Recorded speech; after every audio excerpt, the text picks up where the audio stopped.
First like to say thank you. Thank you all for taking the time just to listen to this. It's my Heavy Truths podcast.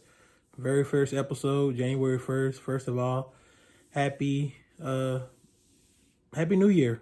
Happy New Year to you, your family, and your friends. I guess the question is going to be asked, why did I want to start a podcast, or what made me even want to start a podcast? I guess it just came from just overall just thinking and just carrying so many over analyzing thoughts in my mind and my head, to be honest with you. This podcast comes strictly from just me. The name came from Heavy Truths. I'm a big guy, and it's just time for me, I think, to tell my story. And maybe it might help somebody, maybe it might not. I mean, maybe people might listen to it and be like, oh, he's not a man because he's talking about his problems or things like that. You never know how society judge you or things like that. But this first episode of Heavy Truth Podcast will be strictly about me, what made me start the podcast. Next podcast after that probably be more guests, more people coming. It'll grow bigger to something. It's all in God's hand in due time. If you haven't looked for the last 11 days, I've been doing like little motivational devotional quotes, like just leading up to what made me kind of just go through this route and stuff like that. All written by me, and just wanted to go there. So with that being said,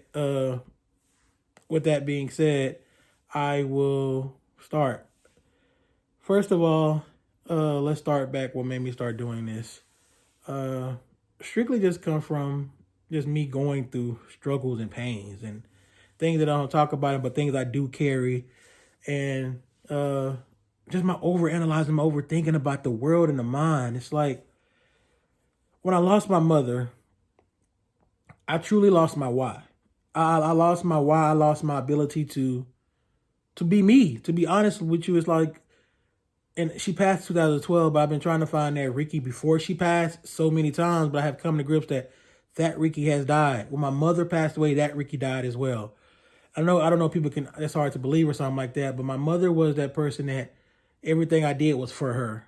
So I've been struggling trying to find that Ricky, trying to find a Ricky that stopped overthinking, trying to find a Ricky that stopped overanalyzing things and stop living in a fear of a bubble. Like, I'm afraid to live, but I'm afraid to die. And that's crazy. I'm afraid to live, but I'm afraid to die. And that's just me being honest. I'm afraid to live my life fully because of my weight and my size and how people might see me or how they might judge me. Let's talk about that a little bit. People see fat people as the most disgusting things in the world. And I don't know, people skinny probably be like, oh no, I can't see that. But you got to think about it. Every time you turn on something or you look on Instagram, somebody talk about big ass belly small, or fat and lazy, or fat and sloppy. And it's, don't get me wrong, like big people, we have our issues, we have our situations, and we got to work on ourselves and things like that. But at the same time, the world constantly beats you up if you're fat. I don't care what you say, but at the same time, you can see my depiction. You can see that I'm fat. I can't see somebody that's a crackhead on them, or maybe you can. Let me stop lying. But I can't see somebody that's going through other things. But you can see what a fat person is going through, and honestly point out their fatism. And for me, the biggest problem being like, I push so many people away by being fat, because when my mother passed away, like I stopped, not stop loving myself, but stop being the big Ricky that I was in high school, where I didn't care. I was just, hey, big Ricky, that's me, that's who I am. I started being a Ricky that just didn't want people around me. Especially lately in the last couple of years, it's just like I stop looking at myself, stop understanding, like, man, how people see me, I started judging myself how I think people was judging me. I started putting friendships, throwing them away and stuff like that. I'm like, oh nah, I can't go with my friends because I don't want to be the fat guy that don't want to sit in a booth. I don't want to be the fat guy if all my skinny friends want to sit at a high bar stool. I don't want to be the fat guy that tell my friends, let's get a table. I don't want to be the fat guy that people look at when I'm out there in the world or something like that. I stopped loving who I was because I started letting the identity of the world look at me. And people always be like, oh, don't matter what it is, but the shit does weigh on you. And it weighs on you because it's not easy losing weight. I'm not going to sit on this podcast and be like, oh, I have tried everything to lose weight. Shit, no, I'll be lying to you. But I do understand that it's hard to lose weight. It's hard to stay consistent to a plan, because I can stay consistent to the plan for 9 months. Not no bullshit. 9 months I can stay strong, losing weight. I don't give a damn if I eat apple pie or something like that. It's like, oh hell, I'm broke loose. It's like it's a crack addiction, a drug addiction. I don't understand what it is. I take one bite of an apple pie again, it's all over again. The whole weight loss went during the last 9 months done went to shit. Or I could get I haven't tried the whole Ozempic shot or something like that. I know it works and stuff like that, but I don't know. Maybe I just got to figure out what works best for me. But at the same time, people don't see what's going on behind the scenes of your body and stuff like that, just to make sure that you're okay. Like, I'm not ashamed to say it because, like I said, this is my Heavy Truth podcast. I have stage 3 lymphedema, and in the worstest place I think imaginable in my body is in my thighs. Man, them hoes are boulders. I'm not gonna lie to you. Both my thighs are boulders, and sometimes it's hard to walk. But at the same time, I see other people that's going through it. They're walking. They're making the effort. They're not making excuses. So I'm not making excuses for what I have. I got to figure out what works best for me. But what don't work best for me is no over analyzing trainer or no over analyzing person that's tell you that you got to stand up here and walk on the treadmill for 45 minutes. Damn it, my back start hurting sometime. But if I need to walk for 10, then rest for 5, then walk for 10, then rest for 5, I got to get in my mind that I can do things like that, and I have to get in my mind where, hey, Ricky, you're okay with doing that. But that's just me just being who I am, being in my own head and stuff like that. But I'm truly trying to figure out, maybe somebody that sees this understand how to go through it. How do you stop the noise in your head? How do you stop the emotional side of your mind? How do you stop the over analyzing of every thought that runs through your head? I'm a Virgo, so I don't know if that's just my Virgo trait. I overanalyze every situation in my mind. Like, I'd have stopped living in real time life because I overanalyze every possible fear that could possibly happen. I overanalyze every possible fear that could possibly go wrong or possibly would go wrong in my life. It's like, for me, I lost my stepdad that was there for me and my sister and my mom and them through high school. So I lost him tragically. He killed himself. Jesus, I didn't think I was going to talk about that. But he killed himself. And that just tore, that as a man, it's like, as a young man, you're trying to be strong for your mama. Because my mama, she's our rock. My mother, like I said, she was our rock. And then after that, a couple years later, right before I'm getting ready to graduate from Prairie View A&M University, the best university in the world, my mother passed away. Shattered my whole world. Shattered the world of existence for me.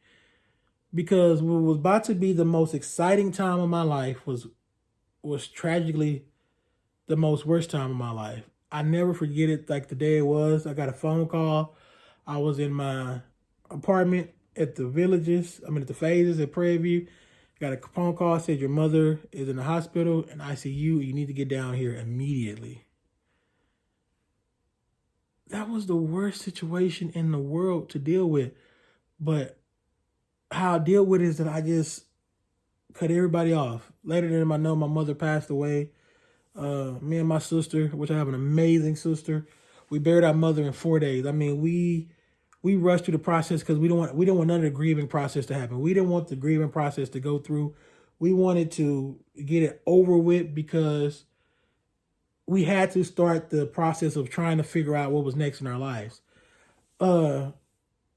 But to say that, then I lose my grandfather, then I lost a friend at college, lost another friend after college. So death just keep on coming. And it's just like, for me, we don't know when death's going to come. But so my mind started going through this thing like, if I live my life in such a fear, that I might be ready for death, if that's understandable. If I live my life in such a fear that I look at everything always negative, I don't let people get too close to me, and I just try to keep my bubble as tight as I could possibly be, I'll be good. I'll be good to deal with this whole life thing. But no, that started doing something else to me. That started doing anxiety, and that started making up depression, and that started making up me trying to figure out who and my why and my what and where do I go and how do I live. And the mind just started going stupid. The mind just absolutely started going crazy because it's just like, Ricky, slow it down in your head. You're going to church. You're reading your Bible. You're part of your church media team. it's like you trying to do everything that you could possibly do. But the one thing I could possibly say, I was going to church before I took I have took like time off from church just to kind of regroup and refocus, stuff like that. I was going to church, and every other thought was coming to my head while pastor was preaching. It's like the devil hit himself. I mean, listen, if you don't believe in the devil, that's you, whatever. I do believe in the, listen, I do believe. I believe some shit that be going on that just don't listen. It's just, sorry for my language, but whatever. Some stuff be going on that just, listen, you just you can't say everything is luck or everything is unlucky. Some things just be thrown your way to the Lord Jesus.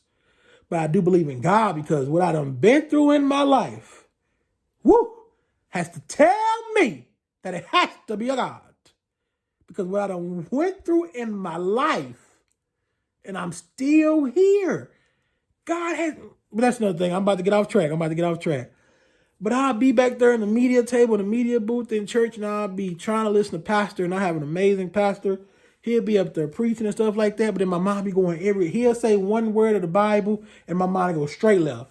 Like, oh man, pastor just talked about this and how to deal with this. And my mind goes, oh yeah, see, you're dealing with it, pastor bringing it up. Yep, the Lord about to take you. Yep, get your affairs in order. Yep, here you go. Here go death. Man, how is that a possibility to live? How is that a possibility to understand and the reason why? But now I'm trying to live through being honest, being open, and being real with myself, being real with my thoughts, being real with therapy, being real with telling people like, hey, this is me. This the Ricky you're gonna get. You're gonna get a love life, love people, try to be the best version of himself he can be, but understand he's not gonna make everybody happy. I have had to understand that I'm not gonna make people happy. That no matter what I do, I'm not going to do that. I'm not going to be the person that's going to make people happy in life. I'm not going to be the person that's going to make every single person happy.